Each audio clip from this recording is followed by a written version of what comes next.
आप देख रहे हैं पूर्वांचल खबर और बेखौफ भारत समाचार। आपको बता दें कि इस समय हम खड़े हैं पंडित दीनदयाल उपाध्याय ट्रॉमा सेंटर के पास में, और यहाँ पे जो आउटसोर्सिंग के कर्मचारी थे, जो सिक्योरिटी गार्ड थे, उनको बिना किसी नोटिस के उनके पद से हटा दिया गया। अब इसके पीछे वजह क्या है ये भी आप जान लीजिए।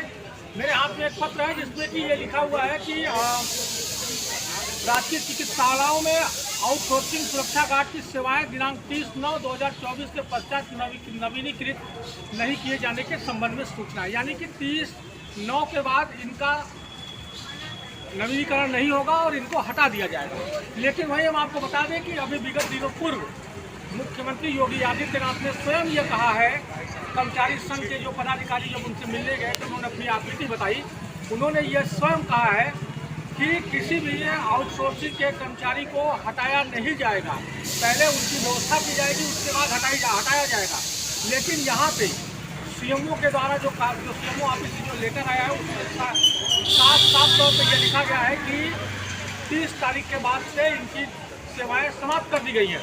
यहाँ पे जो कर्मचारी है उनसे भी हम बात करेंगे और जानने की कोशिश करेंगे कि आखिरकार ये सेवाएं कब समाप्त की गई हैं और इनको यह इस बात की जानकारी कब हुई है।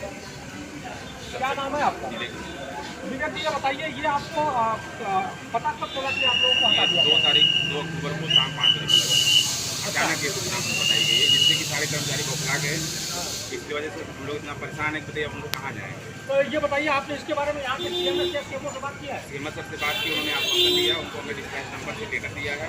उन्होंने कहा कि ये बात जो है आपकी कंपनी को भेजा जाएगा और सीएमओ साहब को दिया जाएगा। अच्छा, लेकिन अभी तक कोई कार्रवाई नहीं की गई। आपकी कंपनी ने इस बात की होगी, आपको बताया था? जी, कंपनी ने नहीं बताया। कंपनी के द्वारा हमको पता चला है, जो आपको लेटर में दिखाया हूँ उसके द्वारा हमको मैसेज आया। कंपनी बोल रही है कि हम आपको हटाए नहीं हैं, ये सीएमओ हटाए हैं। आप लोग सीएमओ से बात करिए, अगर विभाग आपका चाहेगा तो हम लोग कार्य कर सकते हैं। तो हम लोग की मांग ये है, हम लोग अपनी मांग ये रखना चाहते हैं कि जब तक किसी की नियुक्ति नहीं होती है तो लोग सुरक्षा बल सैनिक बल आने वाले हैं। अगर जब वो आ जाएंगे तब अगर ये जो विभाग कहेगा हम लोग मानेंगे, जब तक वो नहीं आते तो हम लोग कार्य जैसे कर रहे थे उसे करना हमको चाहिए।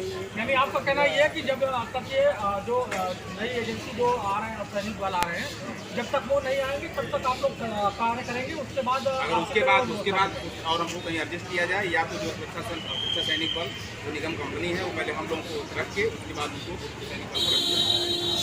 अच्छा, तो इसके बारे में क्या और किसी अधिकारी से बात हुई आपने? ये सीएमओ के द्वारा भी कहीं नहीं बात हुई। अभी हम लोग जा रहे हैं सीएमओ ऑफिस। अगर सीएमओ साहब नहीं सुनेंगे तो उसके बाद हम डीएम जाएंगे, डीएम ऑफिस, वहाँ पे एक एप्लीकेशन लेंगे। अगर वहाँ नहीं सुनते तो हम लोग डायरेक्ट जो धरना पर शुरू करेंगे, वहाँ के धरना पर शुरू करेंगे। तो कितने लोग हैं पूरे बनारस में? पूरे बनारस में अभी करीब 25 लोगों को नोटिस मिली है। वो भी कोई ईमेल नहीं आया है, सिर्फ व्हाट्सएप से मैसेज आया है, क्योंकि कंपनी द्वारा बोला गया है कि जो लिखाया है लेटर कि मौखिक रूप से आप लोगों को सूचित किया जाता है। अगर आप कार्य करना चाहते हैं तो कार्य कर सकते हैं, लेकिन अगर कार्य हम करेंगे तो उसकी जिम्मेदारी हमारी स्वयं है, उसकी हमको कोई मांग नहीं।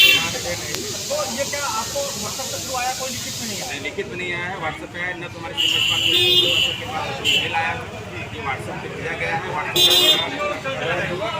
नहीं कोई ईमेल कंपनी को काम कर रहे हैं।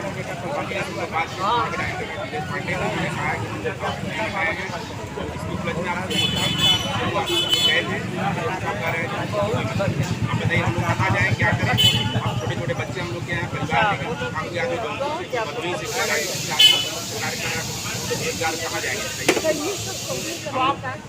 हमारी बस यही चाह है कि हम लोग जैसे भी करके हम लोग जैसे कार्य कर रहे थे उसी कार्य में बहाल किया।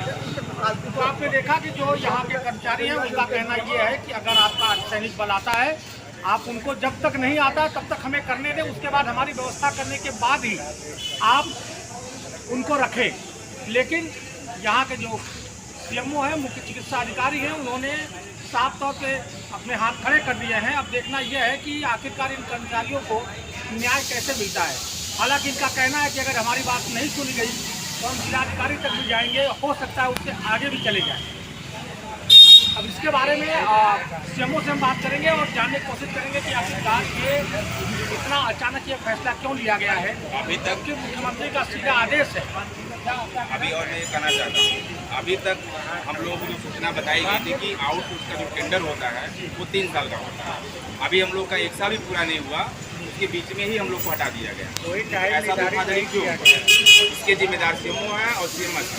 हम लोग उनके ऊपर भाई एक्शन लेंगे। तो आपने देखा कि इनका कहना है कि ये जो आउटसोर्सिंग होती है इसका 3 साल का टेंडर होता है, लेकिन इनको अभी यहाँ पे 6 महीने भी हुए हैं और इनको हटा दिया गया है। लेकिन अब ऐसे में अगर सीएमओ भी हाथ खड़े कर देते हैं, आखिरकार इन कर्मचारियों का कौन करेगा देखभाल। एक तरफ मुख्यमंत्री योगी आदित्यनाथ कहते हैं कि आउटसोर्सिंग वालों के लिए पहले हम व्यवस्था करेंगे और इनके ऊपर जाति कतई बर्दाश्त नहीं की जाएगी, तो दूसरी तरफ उन्हीं के राज्य में और सांसद नरेंद्र मोदी के संसदीय क्षेत्र में इन कर्मचारियों के साथ इस तरह का व्यवहार किया जा रहा है। अब देखना यह है कि इसमें सीएमओ क्या जवाब देते हैं या फिर जो उनके ऊपर अधिकारी हैं, जिलाधिकारी क्या जवाब देते हैं, उसके बारे में भी बात करेंगे। इन संबंधित अधिकारियों से हम बात करेंगे और समझने की कोशिश करेंगे आखिरकार इस तरह का कार्य क्यों किया गया। हमारी नज़र इस खबर पर बनी रहेगी। उनकी खबरों के लिए देखते रहे पूर्वांचल खबर और देखो भारत में।